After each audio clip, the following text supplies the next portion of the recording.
Thanks so much for joining us. I'm Congresswoman Emily Randall, and I am joined by our Attorney General, Nick Brown. Thanks for being here, Nick. Thank you. Good morning, everyone. Good morning. We are at day 37 of the longest government shutdown in history. Our families in our community are hungry. Folks are worried about whether they're going to get paid. Things are really challenging for budgets in our community, for neighbors, for people worried about like our democracy. There's a lot to be stressed about. Some bright spots, certainly this week on Tuesday, but a bright spot that I hear over and over and over from constituents is that we have an attorney general who's going to bat for us, who's fighting to make sure that Washingtonians are taken care of. You're new in the job, Nick. Doesn't feel good. I know. It's been like both 10, 11 months, but also like 11 years. Yep. Is it what you thought it would be? Yeah, I mean, I think the job is what I sort of understood academically. You know, I worked directly with the office for many years in various roles. When I worked for Governor Inslee, when I was the U.S. Attorney, and so I had a good idea of what the job entails.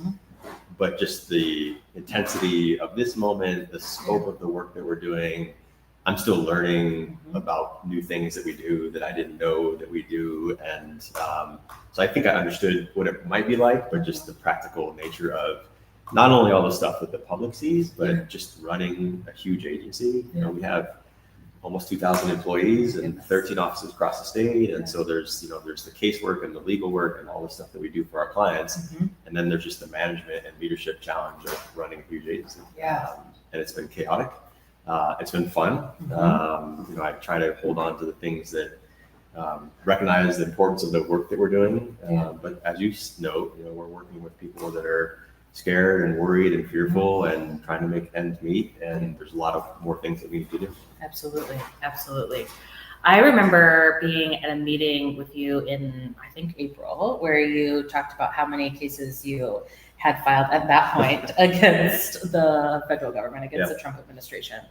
At that point, I don't remember the numbers exactly, but you had blown the previous Trump administration's court record against previous Attorney General, now Governor Ferguson, out of the water because the Trump administration had been moving so quickly, and there were so many more like travesties to respond to, so many blatant disregards of the Constitution and federal law. How many cases have you filed against the administration, or have you joined on to now? We're in 43 cases in less than 11 months. Oh my gosh.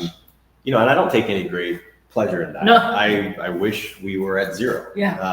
But as you know, the scale and the scope of things that are illegal or unconstitutional, they're impacting Washingtonians or the agencies that we serve.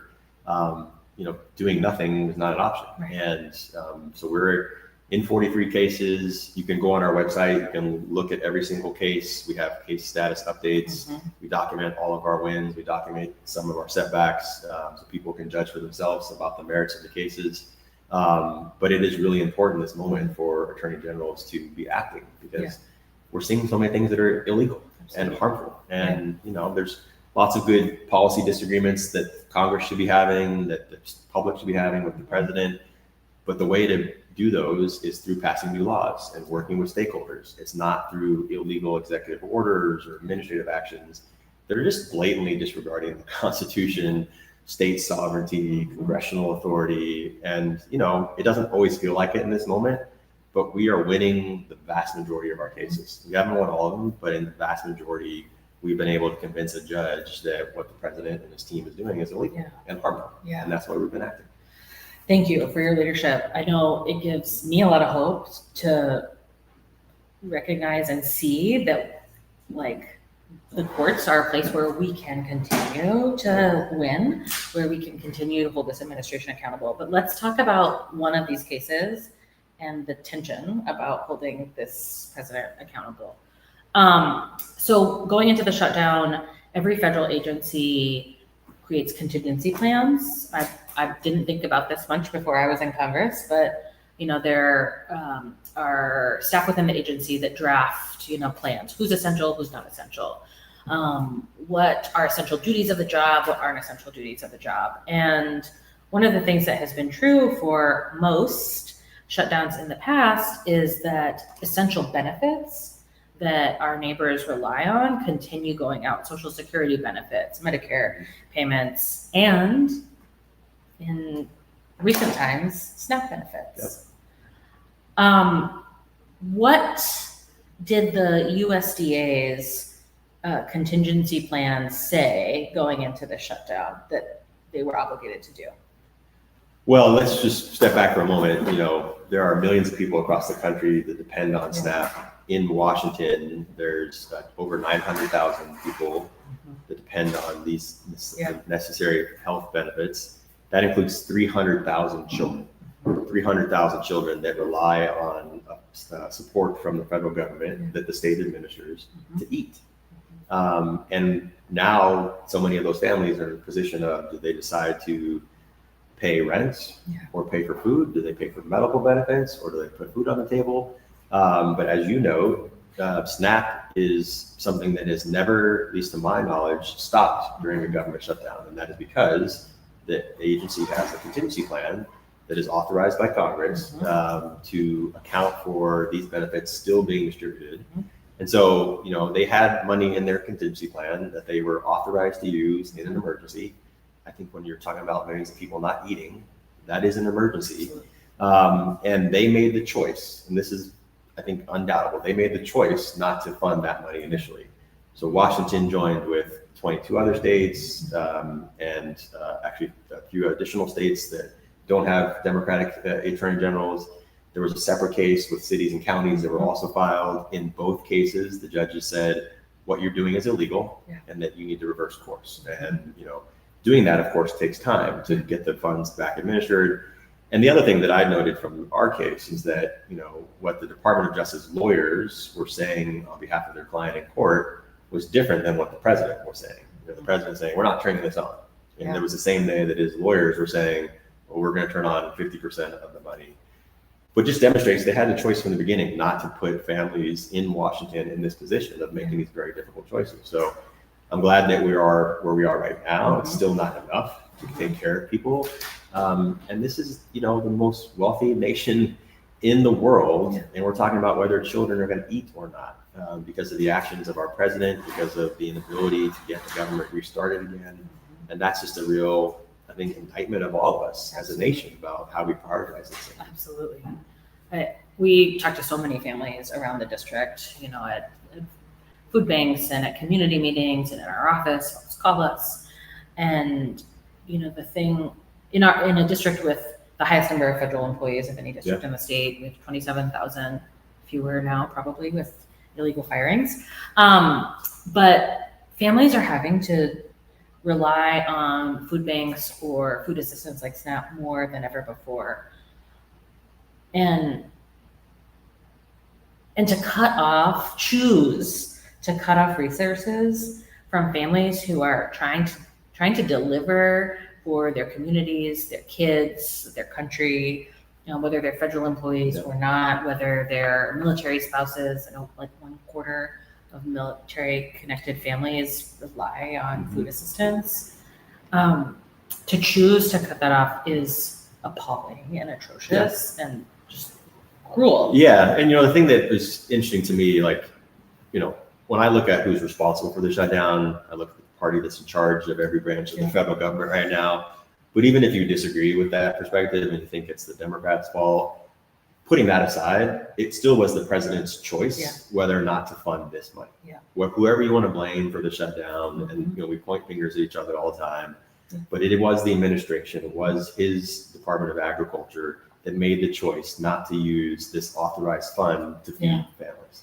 And it's really unfortunate that it took a lawsuit to really draw their attention to this. And it's impacting every state in the country. And, it's just really sad. And I was reading a story the other day how at many airports, or some airports in America, the TSA employees were setting up food assistance programs at their facilities to feed the people that are keeping our flights safe, and it's just remarkable that we're even in this place to begin with because of the choice of the president. Absolutely. Whew.